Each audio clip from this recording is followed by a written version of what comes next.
Hey there, friends. I'm Sean Howard, and welcome back to this week's Lesson Gem. Now, today we're going to dig into Lesson 114, Doctrine and Covenants 101, 1 through 42. The purpose of this lesson, as it shows here, is to help our students feel the Savior's compassion and mercy for them. If you go about this lesson right, it will be one of those powerful lessons for your students. No doubt. Now, I love the start to this, but if you're in an early morning class, this might be a little too quick to go straight to this picture. So I want to share just a few other pictures that you might do. What I might do if I was starting this class, before I showed that picture of the girl and asked the question, I would probably just prep my students and say, hey, really quick, I'm going to show you a few pictures. All I want you to do is just tell me the first word that comes to your mind when you think of how someone might feel if they were in that picture, okay? And then I'd show this. What's the first word that comes to your mind? Have them share out loud. What's the first word? This is, if you don't know, K-pop Demon Hunters, which is pretty big right now. And then right here, dropping the phone, what's the first word, right? And just get students sharing. If you're in a Zoom class, one way to get them engaged and do like a box discussion as you share each picture, just let your students know, hey, type in the box really quick your word that just describes it, so everybody starts sharing their word to each one and can be involved in the class. Now, after you do that, then I would pop back and I'd show this picture and ask the question of what do you think she's going through? What is she feeling?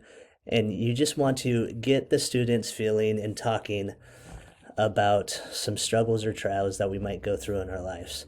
Now, as you go throughout this lesson, going to pop over to our slides real quick to walk us through it. It's going to be important throughout to just let students know that there's 3 reasons that we have trials in our lives. In this section, we're going to look a lot at our own choices, but these other ones are mixed in as well. Just want to give you a quick thought right here. In verse 2 of 101, you get this saying right here. It says, I, the Lord, have suffered the affliction to come upon them. Now, I looked up the word suffered in the Webster's 1828 dictionary, and here's the definitions. It's permitted and allowed, which we usually think, but it also has these, borne or undergone. So if you read that a little differently with those new definitions, it says, I, the Lord, have borne the affliction to come upon them. That might be a little bit better translation, because as you go to verse 3, yet I will own them. So the Lord is saying, they've gone through this affliction. I've borne that. I own you. I've suffered for you. I can help you. What message of hope that can come, right? Now, as you continue on in this lesson, just one quick idea to get our students talking and really conversing and sharing. The skill I want to kind of just keep repeating today is the skill of engaging our students in gospel conversations. So to do that, we need to send them to the scriptures. Then we need to be willing and ready to ask follow-up questions. So as you send them to these verses, the next questions that come in this lesson, these are meant to be follow-up questions. It would be too mechanical if you just went and studied these verses and had a conversation and then said, hey, let's answer these questions. These questions aren't meant to be mechanical that way. They're meant to be follow-up questions at the right moment. So as students are sharing in 101, 3 through 9, what they're seeing and what you asked them to look at, be ready to naturally just ask a few of these questions to follow up on what they're sharing and help them go deeper. Now, as we continue on in this lesson, right here is another chance that we have to get them talking about the gospel a little bit more. As they study this quote and these verses, something that I might suggest doing is sharing with them a few sentence frames, conversation starters. Help them just know how to start the conversation with their partner or their group. And so you might put something like this on the board. As you read those verses in Hebrews and you're going to share, I want you to start with one of these phrases. I think another way of saying it is, this can just help them get comfortable on how to start conversations and to share what they're thinking and what they're learning.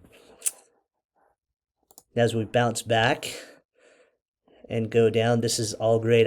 All of this is good. I would really stay in the scriptures today because it's teaching so beautifully about the Savior. Get them in the scriptures as much as you can. Now, there's one last idea that I want to share. I'm going to have these videos. There's a lot of videos in the supplemental. I'll have those in the description below too, where you can get into the file and just have the videos queued and ready to go.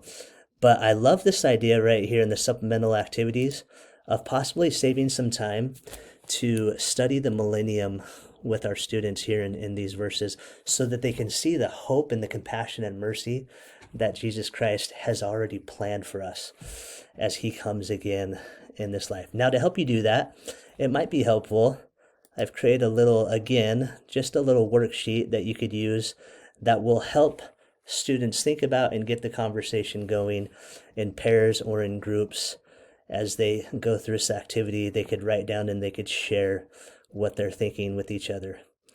Now, I hope that's helpful. Again, just remember in this lesson, our whole purpose, everything that we're trying to do, is to help them walk out of class feeling the Savior's compassion and mercy for them.